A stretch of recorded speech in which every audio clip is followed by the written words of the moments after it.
I met her, and she just wouldn't work for the rate that I wanted to pay at that time. So I hired these two people in, and both great people, but I just didn't feel like it was meeting my business needs. They both quit on the same week for completely different reasons. One guy's going off on his own education thing. The reporter just felt like she didn't like being a part-time reporter. So,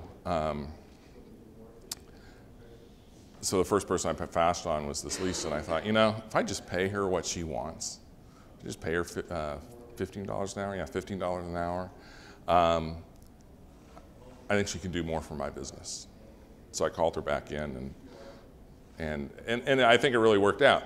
She was much more amenable to a part-time position at this point than she was the first time she came around. And I was more amenable to paying her what she wanted. So it worked out really well, and of all my career, it's one of the best hires I've ever made.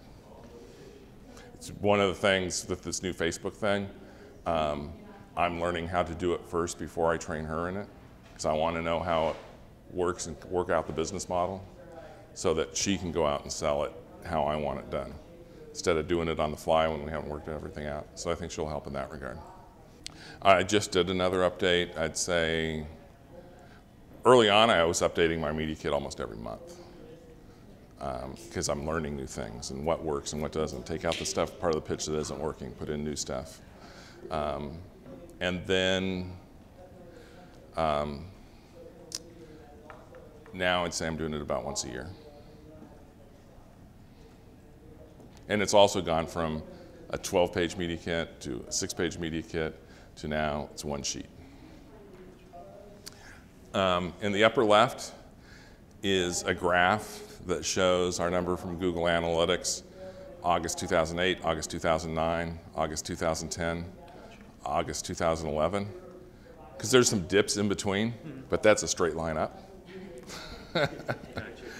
And then I also put in there both my site and my competition is quantified, Quantcast, and you can dig in there and get geographical numbers. So I can show my Batavia audience versus their Batavia audience, which ours is much larger. So those are the numbers I share. And it goes back to what I said earlier, what advertisers really care about is how many people are reading your site every day. Right.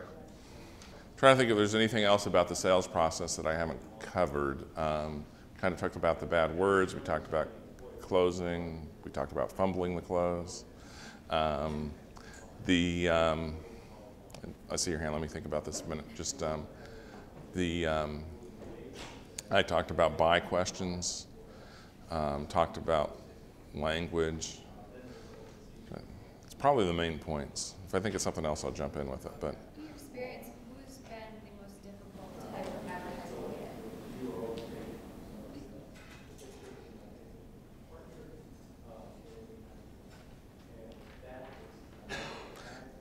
Funeral homes. Yeah. Initially, they just felt like between their own websites and the newspaper, they didn't need us. Have you ever actually sold a funeral home? Yeah, we have 5 funeral homes on now. So one of them is one of our largest advertisers. So how do you sell to somebody that is the most difficult person? Do you still just With the beginning of 2010, I just said I have to get funeral homes, and I concentrated my sales effort on them and started picking them off. Well, I knew one of them from previous feedback what they really wanted, and I went in and made a way for it to happen. And then they subsequently they're not running their ad that way anymore. They cut way back the spin they're doing with us, but they're still on the site. But once I got one, it was much easier to get the rest because they're very competitive. Pizza shop owners and funeral home directors, I found, are far more competitive than car dealerships. Car dealerships, by comparison, they all get along. I've had a couple of questions like, can I buy the sports page? I'm like, well, sure, I'll work up a rate for you. It's 5% of our page views go to sports. Is that what you want to buy? No, I guess I want to be on the homepage. Yeah, I do that. Yeah. So I don't know how we're going to make money on mobile. Now, if a period of time where maybe it supplements what we're doing on the web, But long term, if that becomes the primary to only way people are consuming news, and they're no longer looking at the ads. That's why one reason I want to get into this social media marketing and doing websites and becoming more of a services oriented, because I think that might be where the real revenue is. That if you can become, this is how I've been thinking about it. If you can become the company in your hometown that all the businesses think of when they need video or content for their website or marketing help, that's open-ended income. You know, advertising is a limited income. There's only so much money on the web you can make. At some point, you know, like for us, I feel like we've plateaued on advertising income. You can become a services company for promoting local businesses. That's unlimited income. There's no cap other than market size on what you can make on that. And that's where I'd really like to get to. And then mobile doesn't scare me if we can get there. There's so much unmet need out there. Somebody asked the question earlier about need. I just see so much unmet need in our market for this kind of stuff that I need the manpower person power to make it happen. Okay, so if the news editor is also running ad agency and one of the clients becomes a news story and not in a favorable way, how do you? Well, one of the great things that I think about our model, it's 109 advertisers. I hate to lose any advertiser, but if an advertiser doesn't like our coverage and gets pissed off, it's not going to kill me. You know what I mean? So I can go do the story that I think needs to be done. One of the problems that I think happens with newspapers, you know, I had a publisher one time walk into the pay step room and just rip a story off the page, negative about a car dealership. He just walked in right on pay step, pulled it off, said, put something else there. Well, those car dealerships, particularly any one of them, maybe spending $10, $20, $30, $50,000 a month at the newspaper. That's a big chunk of change to lose. The most I'm going to lose if I lose an advertiser is $400 a month. I can recover from that. It's not going to kill me in 1 month. So I just don't have any fear if I have to write that story. I might feel bad because I like the business owner. Yeah. Almost every one of my businesses that has competition understands that it's not my job to turn away money. And a couple of times I've had conversations with so-and-so wants to advertise with me. You've been real loyal. And they're like, don't be a fool, don't turn down money. I'm like, they've told me that, you know. So most of these small business people understand, you know, say the value of a dollar, and they don't want me seeing turn down money. Now I've had a couple of sales times where somebody said, if I advertise with you, I don't want so-and-so to advertise with you. And I say, I can't make that deal. Here's the promise I'll make to you. I won't go after them. If they call me, I'm taking the money. You can't tell me not to take the money. And they'll understand that. I've only had, I think, 2 advertisers drop off and come back. And I mean, just quite frankly, honestly, so I've got a list of 165 prospective advertisers that I've ever advertised for the site. So whatever churn I might have now, like when I raise rates at the beginning of the year, I know I'll lose some advertisers. There's a universe out there to get. What happens when I've reached all 300 local businesses that might advertise and they've all done it once? If there's still churn, can I get some of those people back that I had before? We'll have to find out. That's a years away kind of growth problem. My lists are developed through a couple of different sources. One is from Aspirian. I'm trying to remember the name of the company. There's a couple of different companies that sell business databases. Yeah, but you can buy a list of all the businesses in a particular zip code or group of zip codes. So about that list. Those lists that I've seen are pretty crappy and out of date. But it's a place to start. I mentioned earlier I did the chamber, and I got their lists. Also, going through Penny Saver, Yellow Pages, driving around going, I don't think that business is on any list. I better go back and add it, and just developing it myself. So at this point, I have probably the best list of local businesses, maybe outside of the Daily News and the Penny Saver, that exists for our market. Contact names, numbers, all that. Still not complete, but. How many hours a week do you work? How many hours do you not work? Well, how do you define work?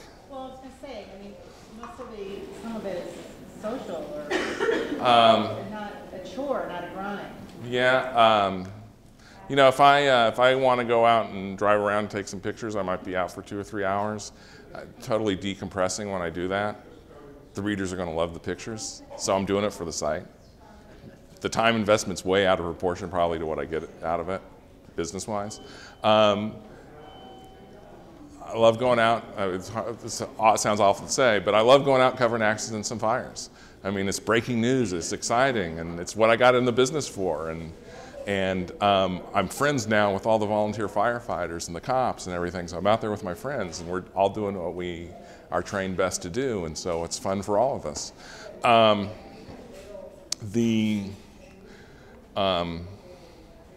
So there's that aspect of it. And also, you know, I've really, you know, I was leading up to this conference, I was talking to some people about this. If my former publisher, Paul Zindel, knows that I'm here today talking about advertising, he's having a cow. How could this like hard-nosed journalist that I thought was too over-the-top hardcore journalist, he wanted to fire me once because I was too into the Woodward and Bernstein thing. He would be shocked that I'm here doing ad sales. But I really enjoy it. I mean, ad sales is just talking to people, you know? 10 minutes or 5? Okay. So ad sales is just talking to people. And so, I mean, all these different aspects of the job are fun. Just about everything that, for me, other people may feel differently, every aspect of doing this job is fun. Being an entrepreneur is fun. At the same time, I have sleepless nights. I think, oh, we're ultimately going to fail. I mean, I'm really paranoid about a lot of things. I get really stressed out.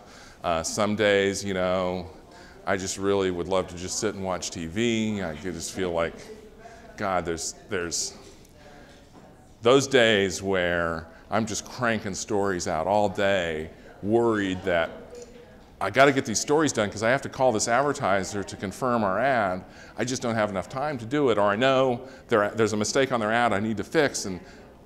But the news, I got to get the news out. You know, that's so important. I get really stressed, and that's why I've said, you know, what I said yesterday or a couple other times. Or I said this. What was the blog post I did recently? Oh, about the patch. You know, why don't patch editors work for themselves? This is really hard. If you're working on this hard, you should do it for your own benefit. Because I think I will recruit anybody I can to become an independent publisher, but I'm not going to sugarcoat it. It's hard work, and it's a lot of work. And you know, basically I'm 7/24 on the job, however you break down the hours. By the way, one just reminded me, just totally kind of off the wall, but I've got such good response from, that's really bugging me. I've gotten such good response from my photography. People just really love photos. When I do hire editorial people, they're going to be photographers first, writers second. I want to look for people that have been photojournalists that can write, because I just would rather have a lot of pictures. Especially for high school sports. So much better just to have a lot of pictures than a story. What I would like to do is just do more of these. I'd like to find investment to help fund startups where in the other rural counties we're empowering independent publishers. You know, we're taking a cut of the action, so I'm getting richer. But we're also enabling other independent publishers. Thanks a lot.